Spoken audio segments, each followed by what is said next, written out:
Hi everyone, Jessica here from Paper Ink Stamp and welcome back to another card making video. So before we actually get into today's video, I just want to let you all know that my weekend upload is going to be moved from Saturday to Sunday. So the reason I'm doing this is because I've missed a couple of uploads recently. Things with work is just getting super busy. We've got a few things going on just generally, and I'm struggling to actually have time to create a video for Saturday. So what I'm going to do is move it to Sunday, and then that gives me then Saturday to actually make the video for you guys. So that's that. So let's actually get into making today's card. So today we're going to create two cards. We're actually going to make three backgrounds, but only going to make two cards. And I'm using the embossing folder that came with the Simple Cards and Papercraft issue 213, because I did see a comment on one of my previous videos about a really good idea of what we could do with the embossing folder.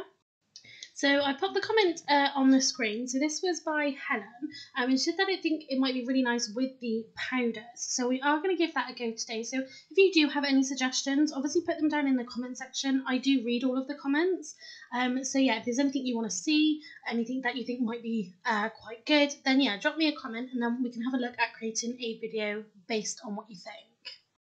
So I've got a piece of Crafter's Companion watercolour cardstock here, and I ran that through my Gemini die cutter machine. So I popped it into the embossing folder and ran it through, and obviously we've seen what the embossing folder actually looked like.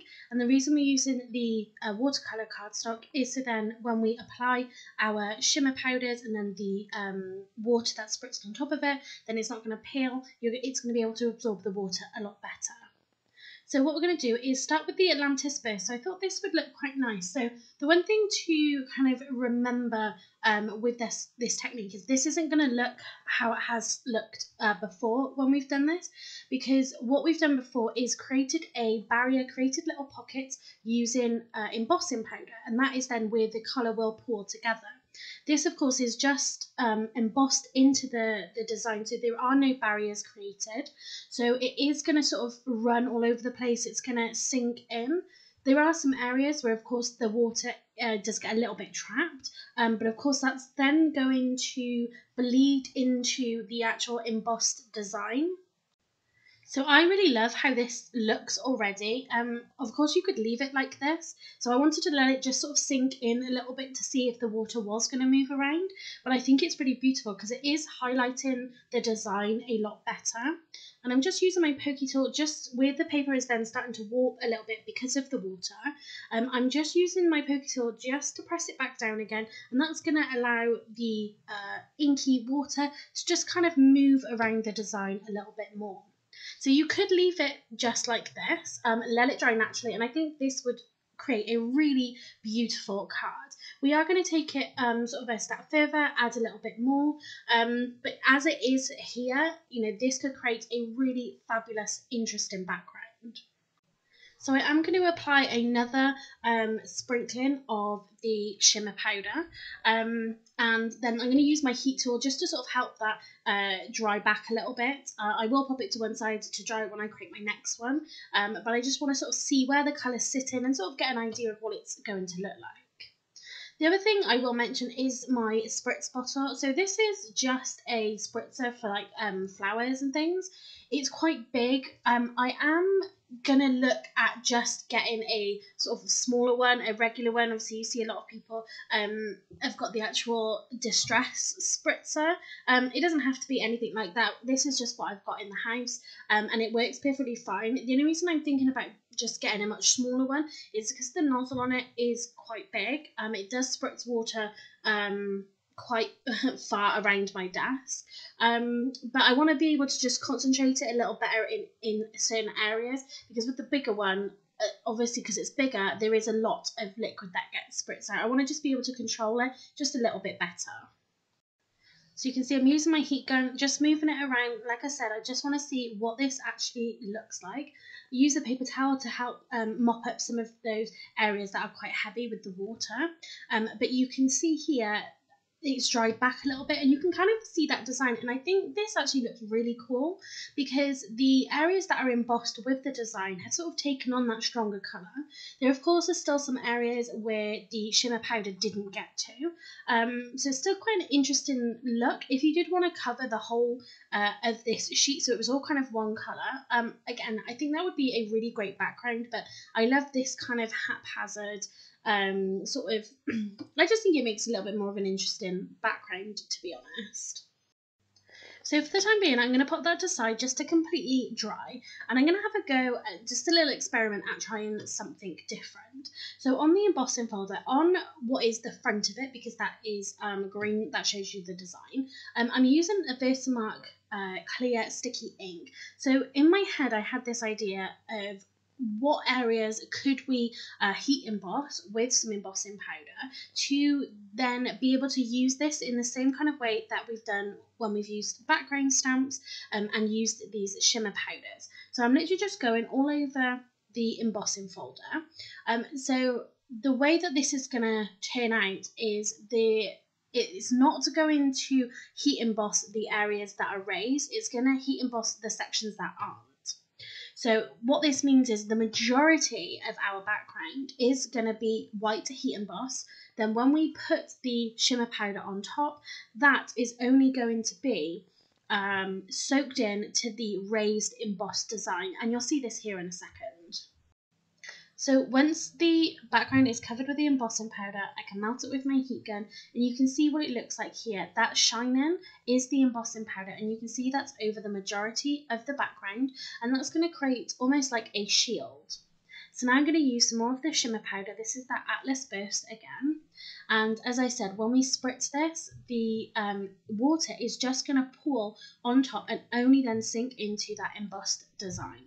So you can see that it's pooling. This is because we've created that barrier with that embossing powder. So I'm going to move the colour around a little bit just to try and get as much of it as I can, sort of covered the design covered with this water, especially in some of the areas where it's a little bit inkier. And then I can use a paper towel to kind of mop up some of those areas. But for the most part, I want to let that water just sink into our card. So you can see it's just dried back a little bit here. It's starting to actually sink back in, and I am just taking then a paper towel and I'm just mopping up the leftover sections. So you can see this is quite pale at the moment. Obviously we're taking some of that darker colour off, but you can still see then where the colour has sort of sunk into that design. And so I don't end up making a card with this background, but I actually think it looks really cool. Like I said, it looks a bit grungy. Next, I'm going to create a third background, pretty much the same as what I did for the first one, but I'm going to use that Meteor Shower shimmer powder. So we're going to create a different coloured background. So let's get into that one now. So I'm going to speed up this one because it's the exact same process as what we did to create our first one. We're just using a different colour shimmer powder. And I love this Meteorite Shower. I think it's so beautiful with those purples and the pinks and the blues. I think it just creates such great backgrounds. And I really love how this has come out. It's given it kind of a grungy kind of look because you've got those darker colours in there, but I still think it's really beautiful. And this isn't obviously the same kind of technique when we use the embossing powder to create those barriers and those pools, but equally you can still see the separation of colour. They haven't all mixed together into one colour, and I think that works really well even for something like this because it's still sinking into that whole design, but you can then still make out the design. And yeah, I just think it creates something really beautiful. So I've left that one to the side to dry, and you can see this is the first one that we created, and you can see it shimmering in the light there. So what I actually did when these were completely dry is I ran them through my die cutter machine just with the regular plate combination for maximum pressure, and what it's done is it's flattened out this embossed design. So obviously normally you use your embossing folder and it gives you an embossed, it's raised, this is the design, but then by flattening it back out again, it gives you almost more of a muted design. It makes it look a little bit more like patterns paper rather than cardstock that's been embossed. And I think it looks really great. You can see that it's gone completely flat here. And what I really love about this is because we used our shimmer powder before, flatten it out. It allowed us then, like we've seen, to create the pools of colour, keep a lot of the colour separate. We've got darker areas, we've got some lighter areas, but by doing that first, it's then kept all of that detail, but it doesn't have that raised surface anymore. And I just think this came out so beautifully. Like I said, it's just a lot more muted, but it's still got that big punch of colour and sort of texture in there like we had when it was embossed. So now we're going to pop that to one side. Obviously we're going to create cards with this, so let's actually get into that side of things. So a few weeks ago I showed you a couple of Crafter's Companion dies and stamp sets that I got from the works. They were reduced, and I created 3 thanks cards with one of them.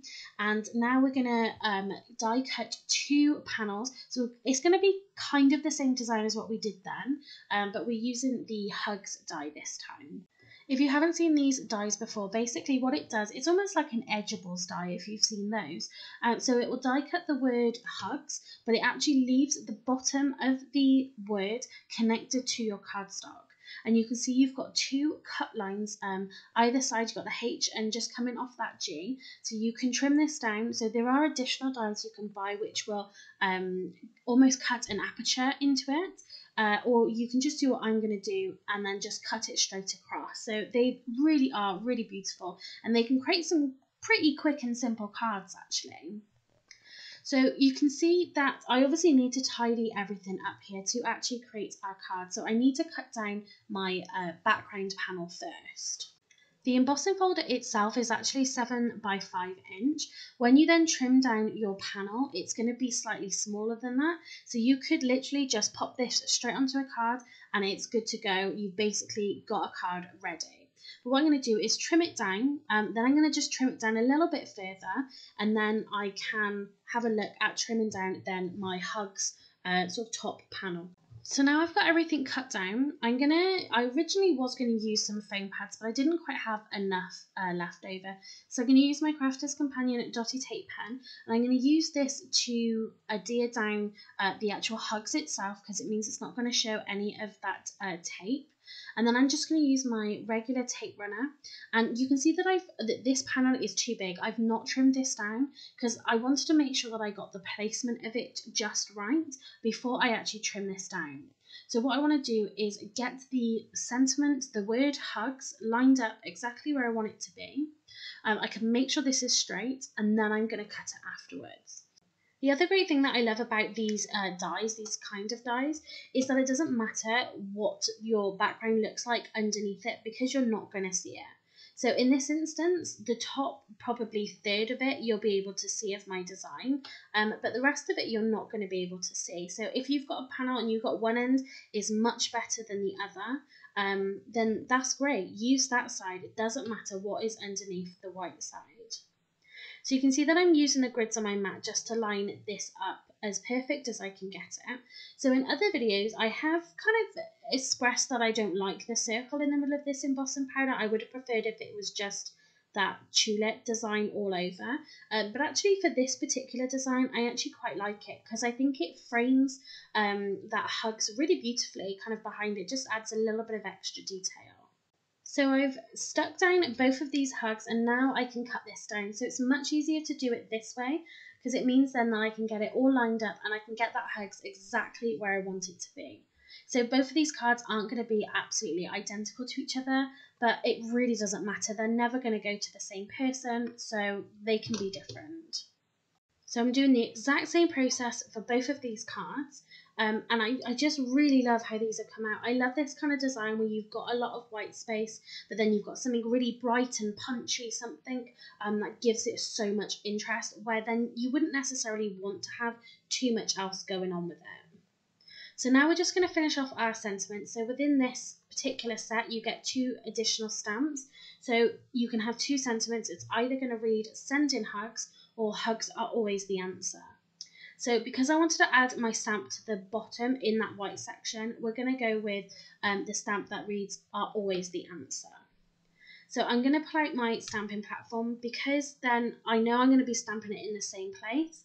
I'm going to pop it in my stamping platform. It means then that both are going to be the same, and then I can stamp it an additional time if I need to.